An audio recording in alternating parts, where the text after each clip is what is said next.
Hello दोस्तों, कैसे हैं आप। उम्मीद करती हूँ आप सभी बहुत अच्छे होंगे। चलिए जानते हैं अपनी आज की कहानी के बारे में। दीपक और मेरी शादी को 2 साल हो चुके थे। मैं एक ऐसी गांव से हूँ जहाँ बचपन से ही लड़कियों को यह सिखाया जाता है कि लड़की की सबसे बड़ी इज्जत उसकी लज्जा होती है। इसी सोच के साथ मैं पली बढ़ी थी। मेरे ससुराल में भी यही परंपरा थी, जहाँ घर की इज्जत पहले बेटी और फिर बहू से जुड़ी होती है। शादी के बाद मेरी ज़िंदगी बहुत खूबसूरती से चल रही थी। दीपक बहुत प्यार करने वाले पति थे। उनका स्पर्श मानो दिन भर की थकान को मिटा देता था। हमारे बीच का रिश्ता सिर्फ पति पत्नी का ही नहीं बल्कि दोस्ती और अपनेपन का भी था। वो हर रूप में मेरे साथ खड़े रहते थे, मुझे हमेशा सपोर्ट करते थे। कुछ समय बाद मैं गर्भवती हुई और यह खबर पूरे परिवार के लिए खुशी लेकर आई थी। सबने मेरा खूब ध्यान रखा, खूब ख्याल रखा। एक दिन मैं बस रूटीन चेकअप के लिए दीपक के साथ अस्पताल गई। अल्ट्रासाउंड रिपोर्ट में पता चला कि बच्चा स्वस्थ है, लेकिन अस्पताल से लौटते समय एक ई रिक्शा ने मुझे टक्कर मार दी। दीपक ने मुझे बहुत संभालने की कोशिश की, लेकिन मैं पीठ के बल गिर गई और उस समय मेरे पेट में बहुत तेज दर्द हुआ, जो कि असहनीय था। तब मुझे तुरंत ही अस्पताल ले जाया गया, लेकिन रास्ते में ही मैं बेहोश हो गई। जब मुझे होश आया तो लगा जैसे शरीर का कुछ हिस्सा काम ही नहीं कर रहा था।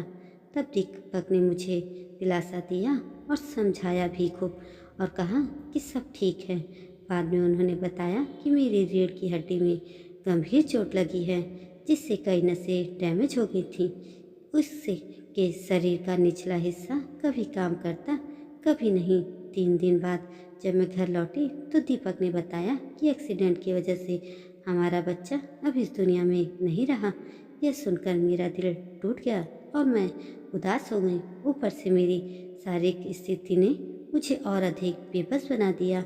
एक दिन जब दीपक मुझे खाना खिला रहे थे, अचानक पेशाब निकल गया। उन्होंने बिना किसी हिचकिचाहट के सफाई की, लेकिन मुझे यह सब देखकर गहरा दुख हुआ। मैंने अपनी सास से अपनी इस समस्या को बताया और उनसे कहा कि किसी दाई को रख ले। तब सास नाराज होकर बोली कि मुझे शर्म नहीं आती जो पति से अपना मलमूत्र साफ कराती हूँ। शाम को दीपक से मैंने यह बात साझा की। मैंने कहा कि यह सब उनसे करवाना मुझे शोभा नहीं देता। उस समय दीपक ने मेरी ओर देखा और कहा, अगर मेरी जगह तुम्हारी ये स्थिति होती तो क्या तुम मुझसे ऐसे कहती।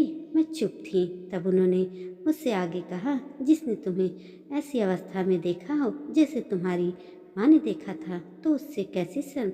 मैंने तुम्हें हर रूप में देखा है और अपनाया है, फिर मुझसे भला तुम्हें कैसी शर्म। अगर तुम्हें मुझसे शर्म ही आती है तो मैं एक नर्स रख सकता हूँ, लेकिन तब मुझे ऐसा लगेगा कि हमारे बीच का रिश्ता कमज़ोर हो गया है।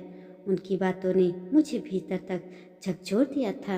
मैं सोचने लगी कि मैंने ऐसा कौन सा सौभाग्य कमाया था जो मुझे दीपक जैसा जीवन साथी मिला है, इतना प्यार करने वाला।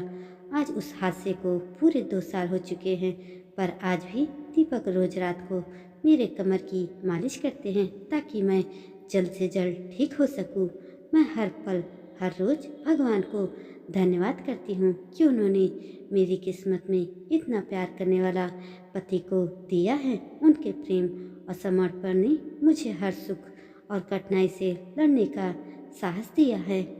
दोस्तों, कहानी अच्छी लगी हो तो एक लाइक ज़रूर करिएगा, और ऐसी ही अच्छी कहानियों के लिए मेरे चैनल को सब्सक्राइब भी ज़रूर कर दीजिएगा। धन्यवाद।